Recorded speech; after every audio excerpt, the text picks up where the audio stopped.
Um, I think obviously shot volume is a big part of it, but also getting to the net and being around that area.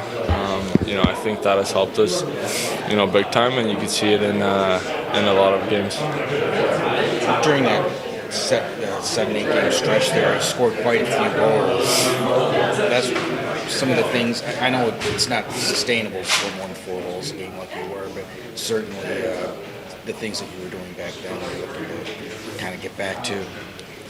For sure. I feel like we got in a good rhythm and kind of figured out our identity, the way we wanted to play and the way we need to play to be successful, and we know how to do that. So it's just about executing it and doing it on a nightly basis. Just 3-game homestand here. Just how much is the urgency pick up, especially against the opponent tonight that one of the teams you're chasing? It's big, obviously, right? We take pride in taking care of our home ice, especially against guys in our division and guys around us. It's a big stretch for us, obviously, and I think everyone's looking forward to it. Razor, just looking back on the last road trip as a whole, what were some of the biggest takeaways, positives, negatives, things you guys can work on? I mean, it's obviously I felt like our defense was good. A lot of stretches, obviously not scoring as much as we would like to. It's tough to win games when you score 1 goal, and that's the reality of it. But at the same time, we know we can score. We know what to do to be successful, and it's just about executing it. Razor, the Red Wings released their quarter-century team, and Dylan was on it, and he's playing his 700th game here tonight. I'm just wondering, since you've been here, how you think he's carried on the Red Wing tradition and how he's led guys and showed them what that means. I didn't know that. That's, it's well-deserved. Dylan is a huge part of our team, a huge part of our franchise, and he's the heart and soul of this team. So it's exciting for him, and 700 games. It's a lot of games, right? It'll be fun. What's to tell you about how fast it goes? I mean, he's still a young guy. It doesn't seem like he's been around that long. Yeah, I know. We talk about it a little bit, just how fast it goes. I mean, even for me, this is only my 4th year, but it feels like it's gone by so quick. And, I think it's tough to maybe stop and, trying to be present, but you try to as much as possible, and it's a dream come true for everyone in here, so you're just trying to enjoy it. I think a lot of things. I think there's a lot of things we can clean up and execute better. I think that's a big thing, is executing when we get our chances and putting in the net. So obviously we haven't been able to do that recently, and I think it's just focus and getting back right to it. How does it change things for any amount of time? He's a great offensive player. Obviously, he creates a lot of offense for us. But next guy up mentality. I think we need to obviously take that load off of him, and hope he comes back sooner than later. But in the time being, we need to figure out a way to get in the ozone and create stuff without him. So it's a good test for us tonight, and they're playing really well. They're a great team and have a lot of skills. So it's going to be a tough game, but we're going to do our best to execute and make some good plays. Do those games right before Christmas at all linger in the minds of players, or? No, I think I can speak for myself. I think that's feels like almost a new season since then. We know what we're capable of, and we've had some tweaks to different things, and I think it's been working well. And obviously, these past 3 games it hasn't been as good, but I think it's more execution based and not exactly what we're capable of. So I think we just got to get back to that focus and have a good start, and I think that's something that on the road trip we didn't do as good of a job of as our starts, and then we end up down 1-0 or whatever it may be in the first 10 minutes, and tough to battle back in this league. So I think a good start is very important for us. What are some of the things you're looking to do to generate more chances in offense that you were doing prior to the last 3 games? Honestly, I think we've had our chances. at least yesterday we had our chances and just didn't go in. I think we still need to do a better job of getting in front of the net, and when the D shoot, it creates a lot of havoc for the goalie, and pucks lay there, and we can get some dirty goals like that. But obviously I think the power play's got to be better, and these past couple games we haven't been as good, and hopefully that starts tonight. What's the key with somebody playing with somebody like Tarasenko? Get him the puck. I think he's got a great shot. Try to battle for it and get it to him in a good spot to shoot. I think that's a great threat we have, and I think it's fun. I think everyone in this locker room is somewhat easy to play with and has a lot of skill. I think we have a very skilled team, and so you play up and down the lineup. It doesn't really matter who you're with, and you're going to get your chances. You just got to find a way to execute and bury, and I think it comes with the hard work to get the puck back. Obviously, get that ozone time, and we can create some offense on that. Was that his game against San Jose a good example of that? He scored twice, and it was just such rapid, you barely saw the puck on his stick before the shot was off. Yeah, for sure, and I think it's the good spots he goes to. He's a goal scorer, so he knows where to be. Those pucks go off. One goes off the net, one goes off the back of the boards, and he's right there to bang it in. So, I think quick release, knows where to be and get the puck, and I think that's going to be our goal tonight is get pucks back and try to get as many shots as possible. Alex, tonight is game number 700 for Dylan. Playing with him, playing against him, what stands out on a nightly basis to what he brings to the table?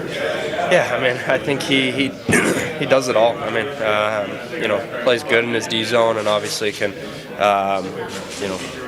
get on the score sheet as well. So I think his speed up the middle is so good, and he's so easy to play with, so fun to play with because he sees the ice so well at top speed, and a lot of guys with his speed maybe can't do that. So he's got it all, and he's our best player for a reason, and he's been great. I know it's hard to evaluate mid-season, but what do those kind of milestones mean to players?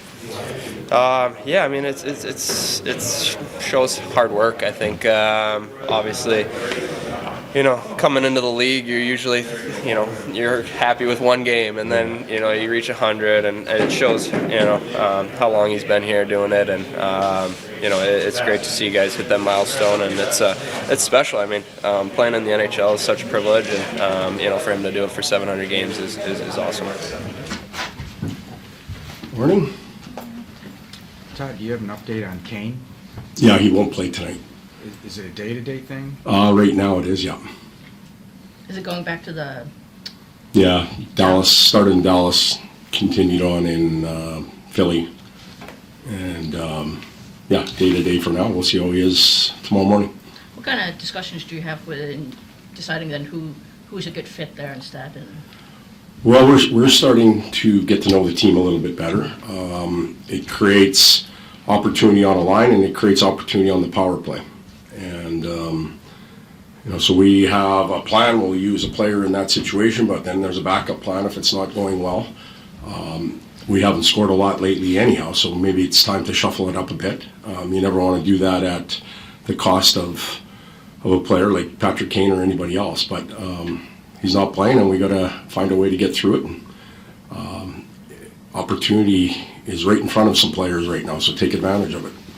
What are some of the things you're looking to do to get back to just generating more offense like you were during that stretch? Yeah, the mentality has been similar. It hasn't changed a lot. We want to play as direct as we possibly can. When pucks have got into areas that the first shot is created, we've got sticks on the second one, but we haven't been quick enough to capitalize, or we're a little out of position, so that has to change. A lot of our offense and our offensive confidence came from the power play when we were scoring a lot.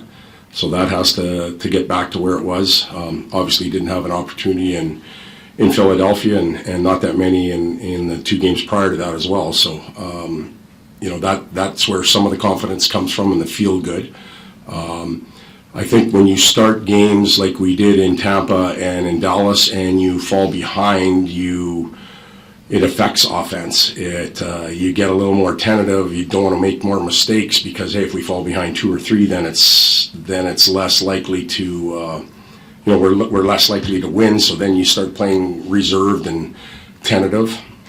When we've had good starts and we've been on top of teams, you score, now you feel good, you can keep that pace up. So it may sound strange, but getting scored on first affects offense, or the mentality of offense as well. So we want to change that if we can. And then individuals have to just flat out find ways to produce, whether they're net front guys or they're rebound type players, or they can score from distance. Any type of outnumbered rush, we have to capitalize. 2-on-1 in overtime, we had ours, Philly had theirs.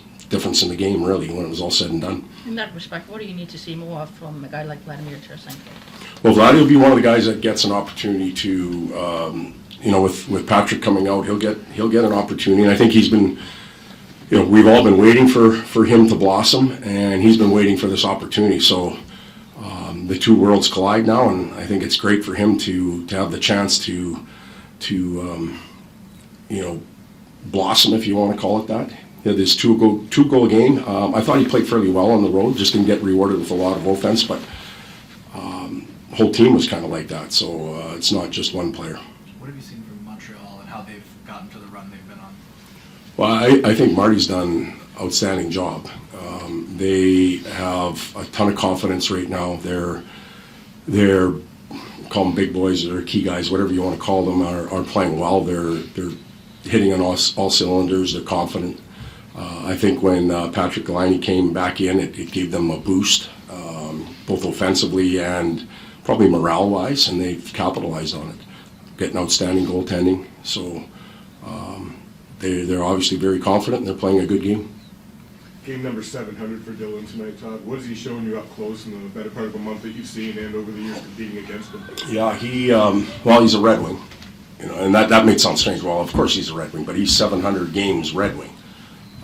That's special when you can play for an original 16 that drafted you that long in today's business. That's special. So he is a Red Wing, and we're happy to have him. My last interaction with him was in 2016 at Team North America. He was a kid then. He's a man now. He's provided good leadership in and around the group. Obviously, his legs and his sense on the ice are valuable tools for us. And we ask him to take a lot of responsibility on playing in the one center hole, and he's accepted quite well. What do you think, you brought up World Cup, I'm curious, the Four Nations, what do you think he'll do for the U.S.? What do you think that experience will do for him? Like, he'll probably play a little bit different role than he does here, but he's going to be with elite competition. Yeah, at that level. I think you're dead on, and a lot of the players that will go to these teams will have to adjust their games fractionally to fit certain roles. When the power play comes or there's a special situation, Dylan's already halfway out of his seat in Detroit. He knows that we're counting on him and he's going to get going. Team USA, the whole team's going to stand up in Montreal or Boston, and they're all going to look around and go, well, who's doing this? And that'll be up to the coaching staff, and they'll do a really good job, Canada, all the other teams, in defining what's expected of each of those players. And I don't know what's in store for Dylan there. I know he has tools that can be used on both sides of the puck. But their coaching staff, Sully and that staff, will have it real defined for him, and he'll focus on that, and I think he'll be an impact player in that tournament. You've been part of some of those Hockey Canada teams before. What is it like when you're building that out and like, hey, roles and jobs, like, and then kind of telling players about, hey, this is how we're going to use everyone and things like that? Yeah, I don't, I can speak from my experience. I don't know what these teams are exactly going to do, how they're going to roll it out, whether they talk to them individually or not, but a lot of times your first introduction to the players is, hey, we've got to check that ego at the door. We are a team. We're going to ask you to do some things that maybe you don't do with your team, or do it less. Be patient with us. That type of conversation comes up. The conversation's easy, the action's harder, because these guys are wired.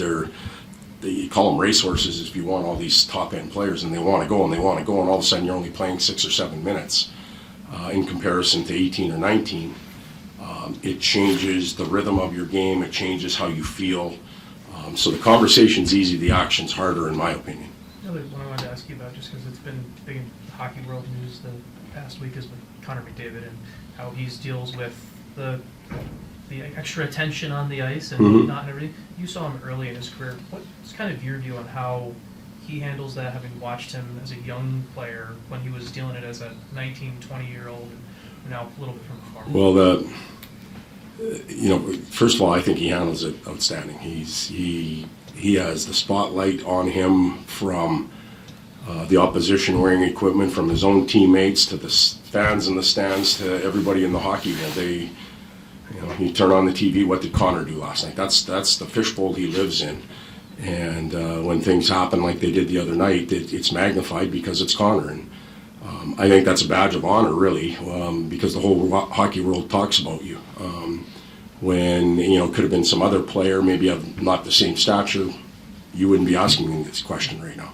So he's dealt with it his whole life from junior on up, and I think he does an outstanding job of it. Todd, any updates on Jeff or Tyler? Tyler and Jeff both skated today. Pre-game skate, not really physically active in the pre-game skate.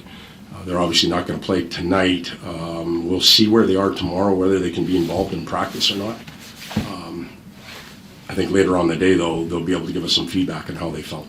And is Patrick upper or lower?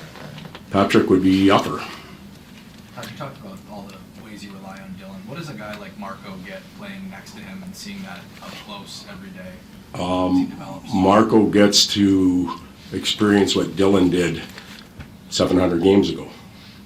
Really, he's in the same spot with some of the same pressures, being a first-round draft pick and all that type of stuff, playing in Detroit. So I look at it from that perspective, and then he can look over and ask questions, and hey, did you ever feel like this? I'm anxious in this situation, and Dylan can tell him relax. Or, can go the other way where Lark said, hey, this is coming. You're going to begin to feel like this with these minutes. Get prepared for it. I think that experience of being in the exact same skates, if you want to call it, is valuable. Hey Todd, the quarter century team for the Wings comes out today, and you coached, the Zetterbergs, Datsyuks, Cronwell. As a young coach, did you get something out of coaching those guys too? You know what I mean? Did you learn a lot from that group? I think they coached me sometimes, to tell you the truth.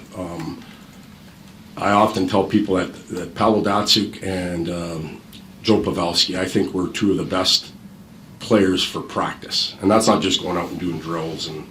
But what Pavel would do after, he'd call me over and he'd set the drill up. I want to do this. Okay, and I'd do it with him.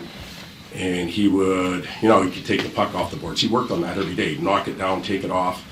And while I was working, trying to set the drill up and working against him, he was teaching me things that I didn't know.